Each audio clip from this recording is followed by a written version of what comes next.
You're introducing me today, huh? Thanks, John. All right, I don't have a lot. Just happy to be getting ready for a quote-unquote real game. So with that, I'll just kind of open it up. What are the challenges when the presumed top target, Ladd, it winds up 60% on the slot? Yeah. He's dynamic. I mean, it's going to be hard for one guy to put one guy on him. I think the first slide I put up, might have been last week.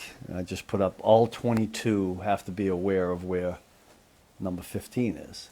And I asked the guys if they knew what I meant by 22. I was talking about 22 eyeballs because, the 11 guys, every one, the D-line included, need to know where he is. I mean, we feel that strongly about the way he can affect the game. So that's going to be a major, major focus. How much does, and this is a former Charger, bringing in Christian kind of play into being able to use Trent maybe a little more to defend someone? Yeah, we went right to Christian as we got closer to the game and asked him about, all the little tips and things that he saw. When you practice against somebody every day, it's like our offense knows us in and out, and hopefully we know our own offense. We don't have to play them on game day, but as a matter of fact, Christian spoke briefly to the unit this morning about what to expect from certain guys. So we use that intel all the time. What did you see from him in the Bears? He got a lot of snaps. Christian? Yeah. Yeah, no, with him and I laughed because I talked to him the next day. I said, you got to get your sea legs back, using that term, because he found out quick that when you don't go through training camp, and then he was out there for quite a few plays. I thought it was in the 40s or something.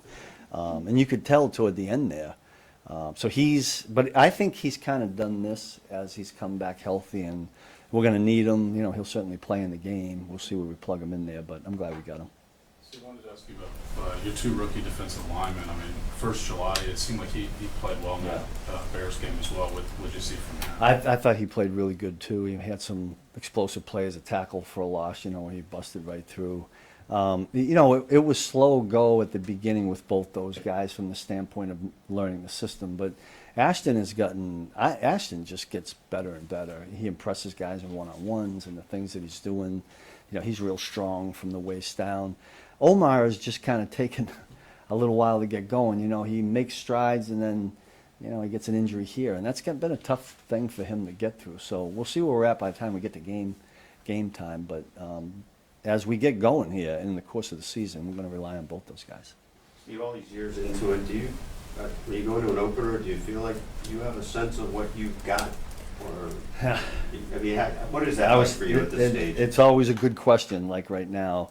I was just doing something with Mitch in there. He asked the same question. I'm a firm believer that you don't fully know what you have, what you're going to be able to do from a defensive scheme standpoint until you're in the first quarter of the season.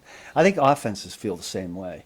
I mean, a lot of times when we are doing an off-season study on a team, sometimes I throw the first 4 games out because everybody's doing that. They're trying to figure out what they have, and the pieces change every year. I mean, there are guys that we had last year that we don't have anymore. We've got some new pieces, so it's going to take a little bit. I do think in these early games, the in-game adjustments are really important, and I think the defensive staff we have does as good a job of that as anybody.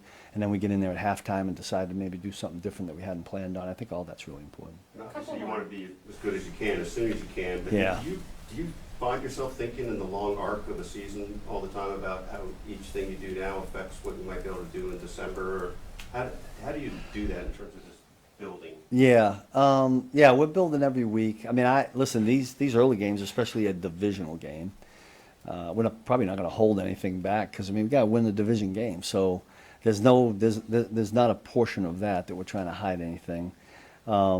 We do a lot of self-scouting. We'll get 6 weeks into it and have 6 games of our defense on film, try to do things differently. There's a lot of that. But right now, it's going in the game and kind of figuring out as quick as you can what they're trying to do to you and trying to combat that. Steve, Trent talked to us yesterday and said your motto is be bold, be great. Yeah. This season, I know you have a new one every year. Why that one this year? Yeah, I know. I think I told you this before. Kale and I get together, our assistant equipment manager, and we usually try to come up with something. He does the shirts for me, so he gets the good stuff. There was just a part of me during the summer that felt like we needed to play bolder, not cautious, not worrying about making mistakes. And that kind of was the message, That doesn't mean, bold is not taking chances and doing risky things. It's just having confidence. And the other thing I did say to him is, you can't go into a game and play bold unless you've prepared.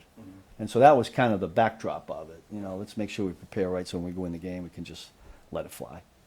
Thanks, Coach. All right, thank you. Appreciate it.